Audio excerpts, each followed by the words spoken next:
नमस्ते sir. Mask हटा लें। पुलकित शर्मा जी जी सर। तीसरा इंटरव्यू है जी सर। यहाँ पर इंस्टीट्यूट में। वैसे कब है? सर वैसे 28 अक्टूबर को है। 28 अक्टूबर। अक्टूबर। जी सर। ठीक है। आज कौन सी स्टेट का सीएम शपथ ले रहा है या ले चुका है? पंजाब के कौन लिए है? क्या नाम है? अब सर नाम कल पढ़ा था। अब थोड़े से दिन पहले और भी एक चीफ मिनिस्टर ने शपथ ली थी, वो कौन था? वेस्ट बंगाल में सर। वेस्ट बंगाल? कुछ दिन पहले, इससे पहले RT-PCR टेस्ट होता है। हाँ जी सर। फुल फॉर्म क्या है उसकी? सर नहीं। ध्यान नहीं। राजस्थान में या भारत में क्रॉप्स कौन कौन से क्रॉप्स हैं, मुख्य क्रॉप्स? सर मुख्यतः ऋतुओं के हिसाब से डिवाइड किया है। रबी क्रॉप, खरीफ क्रॉप, जायद क्रॉप। तो रबी में कौन कौन सी क्रॉप आती है? रबी के अंदर सर शीतकालीन फसलें आ जाएंगी। कौन कौन जिसके सी? अंदर गेहूं आ जाएगी और सरसों आ जाएंगी और इसी की तरह से मक्का आ जाएगा। जायद में कौन सी आती है? जायद के अंदर सर सब्जियां, वेजिटेबल्स वगैरह ये रहती हैं, वेजिटेबल्स। अच्छा। जी सर। सोइल वाटर के टाइप की कितनी तरह का सोइल वाटर होता है? सोइल के अंदर सर वाटर स्ट्रक्चरल वाटर होता है, एक कैपिलरी वाटर होता है, एक ग्रेविटी वाटर होता है। ग्रेविटेशनल हो गया, कैपिलरी हो गया, हाइग्रोस्कोपिक वाटर एंड एक स्ट्रक्चरल वाटर। ठीक है। हाइग्रोस्कोपिक प्लांट्स की रूट्स को अवेलेबल होता है या नहीं? हाइग्रोस्कोपिक सर इजीली अवेलेबल नहीं होता। अवेलेबल होता है बट वो इजीली एक्सेसिबल नहीं होता। नहीं होता, ये मानो। हाँ जी सर। कैनाल जो है, इसमें फीडर कैनाल और कैरियर कैनाल में क्या फ़र्क होता है? सर फीडर कैनाल तो किसी मेन कैनाल को पूर्ति करने के लिए जो अपना ओरिजिन सोर्स होगा, वाटर रिसोर्स जो भी होगा, वहाँ से लाने के लिए मेन कैनाल तक फीडर कैनाल का यूज़ करते हैं। फॉर एग्जांपल सर जैसे इंदिरा गांधी कैनाल जो है उसके लिए फीडर पंजाब से होता हुआ आ रहा है, जो कि अपने हनुमानगढ़ ज़िले में आकर के मिलता है। और बीकानेर में कोई सेंचुरी है? सेंचुरी सर बीकानेर ज़िले में? जी सर। सर सेंचुरी हिंदी में कैसे, मतलब एक गजनेर अभ्यारण्य है। हाँ वही तो, हाँ जी अभयारण्य को ही सेंचुरी बोलते जी हैं। सर। अभयारण्य हिंदी में हो गया। जी सर। ठीक है, चलो। पुलकित जी, जी सर। आपने पहले डिप्लोमा किया, उसके बाद बीटेक है। जी सर। कौन से कॉलेज से पास आउट हैं आप बीटेक में? सर बीटेक में मरुधर इंजीनियरिंग कॉलेज बीकानेर से। अच्छा, बीकानेर से पास हाँ आउट। जी सर। ठीक है। सिंगिंग करते हैं आप हैं? हाँ जी सर। अच्छा। कौन से फेवरेट सिंगर कौन है आपके? सर अभी तो सुन नहीं रहे हैं वैसे काफ़ी टाइम से, बाकी पुराने वो तो हमेशा से चेंज होते रहते हैं सर सिंगर। अरे वाह, तो फेवरेट कोई नहीं है आपका? नहीं सर, वो मूड के हिसाब से चेंज होता रहता है। अच्छा। आजकल कौन सा है? आजकल कौन है? आजकल सर भजन अच्छे लग रहे हैं अभी। भजन अच्छे लग रहे हैं? जी सर। अच्छा। किसके? एक हरजिंदर सिंह जी हैं, उनके पंजाबी भजन अच्छे लग रहे हैं। अच्छा, उनके भजन सुनते हैं? हाँ जी सर। चलो, अच्छी बात है। स्लेंडरनेस रेशियो क्या होता है? Slenderness ratio sir effective length और रेडियस ऑफ जायरेशन का रेशियो होता है।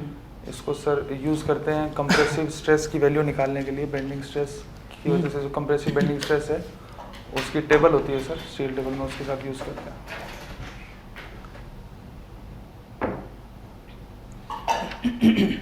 फ्लूइड की अगर बात की जाए तो स्पेसिफिक एनर्जी क्या रिप्रेजेंट करती है? स्पेसिफिक एनर्जी सर अभी याद नहीं आ रहा। Specific gravity? Specific gravity sir उसका एक तरीके से relative density in comparison to water, वो जो है वो स्पेसिफिक ग्रेविटी डिनोट करती है। किसी भी फ्लूइड की स्पेसिफिक ग्रेविटी उसकी डेंसिटी का रेशो होता है with respect to density of water in case of liquids. और सॉइल के केस में अगर बात की जाए तो? सॉइल के केस के अंदर सर लिक्विड ही रहता है, मतलब रो डब्ल्यू ही करते हैं नीचे भी। स्पेसिफिक ग्रेविटी उस पर्टिकुलर दो तरीके की स्पेसिफिक ग्रेविटी सर अपन पढ़ते हैं उस सॉइल के अंदर। एक मास स्पेसिफिक ग्रेविटी पढ़ते हैं और एक एब्सोल्यूट स्पेसिफिक ग्रेविटी पढ़ते हैं।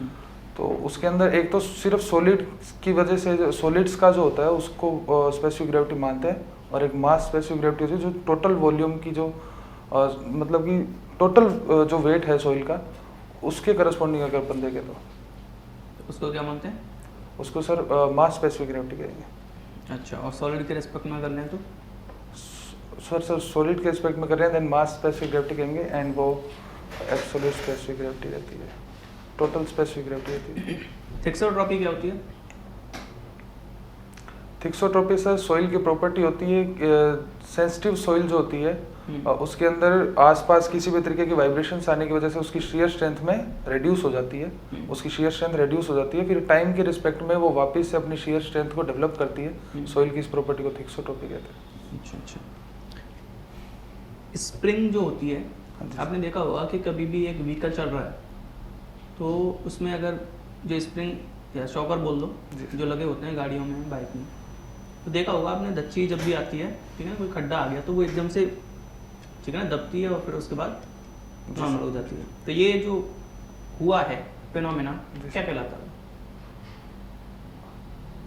ये फिनोमेनन क्या कहलाता है? हाँ, इंजीनियरिंग से रिलेटेड है ना ये भी? जी सर। बताइए सर सिंपली लोड अप्लाइड हुआ, उसकी वजह से डिफ्लेक्शन आया, और क्योंकि डिफ्लेक्शन जो था वो इलास्टिक लिमिट तक ही था तो वो वापस से रिगेन हो गया। तो इलास्टिक लिमिट तक अगर कोई पर्टिकुलर एनर्जी स्टोर हुई जी तो वो क्या कहलाती है? सर वो रेजिलियंस कहलाती है। रेजिलियंस कहलाती है। और अगर बात करेंगे कि प्लास्टिक रीजन में अगर ये चली जाए तो? प्लास्टिक रीजन तक की टोटल जो सरफेस जो स्ट्रेन एनर्जी स्टोर्ड है वो सर टफनेस कहलाती है। चलिए ठीक है, ओके सर। पुलकित जी क्या मतलब होता है पुलकित का? सर खुश रहना, प्रसन्न। अच्छा, कोई मटेरियल अगर डक्टाइल है जी सर। तो ज़रूरी है कि वो मेलाइबल भी होगा? सर डक्टाइल मटेरियल की प्रॉपर्टी होती है कि उसमें प्लास्टिक स्ट्रेन्स काफ़ी हद तक आ जाते हैं। सो मेलेबिलिटी के लिए देखा जाए तो ज़रूरी नहीं है, बट मेलेबिलिटी की प्रॉपर्टी उसमें रहेगी सर। अच्छा, वर्ल्ड का मतलब यूनिवर्स का सबसे मेलाइबल मटेरियल कौन सा है? सर या फिर आपने जो, अच्छा गोल्ड, ठीक है।